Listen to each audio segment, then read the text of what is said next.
Hi everyone, আজকের দেখো কি সুন্দর আমার গাছে এত টমেটো ধরেছে। এই টমেটোটা অনেক পেকে এসছে। এই টমেটোগুলো কাঁচা যদি আমরা স্যালাড খাই সেটা কিন্তু শরীরের জন্য অনেক উপকারী হতে পারে। তাই জন্য আমি ভাবলাম আজকের একটু তোমাদের সঙ্গে শেয়ার করি, আর আমি কিছু টমেটো হারভেস্ট করব, সেটাই তোমাদের সঙ্গে আজকে শেয়ার করব। তো চলে এসো বন্ধুরা, দেখা যাক আজকের এই টমেটোর হারভেস্টিং। দেখতেই পাচ্ছ লাল টমেটো একেবারে টকটক করছে। একটু কাছ থেকে দেখানোর জন্য অনুরোধ করব।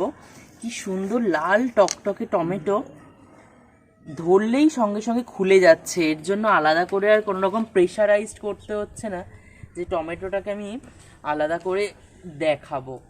দেখতেই পাচ্ছ এত সুন্দর টমেটো। এর আগে আমি দুটো তিনটে তুলেছিলাম, কিন্তু সেগুলো আমি কয়েকটা স্যালাড খেয়েছিলাম আর কয়েকটা তরকারিতে দিয়েছিলাম।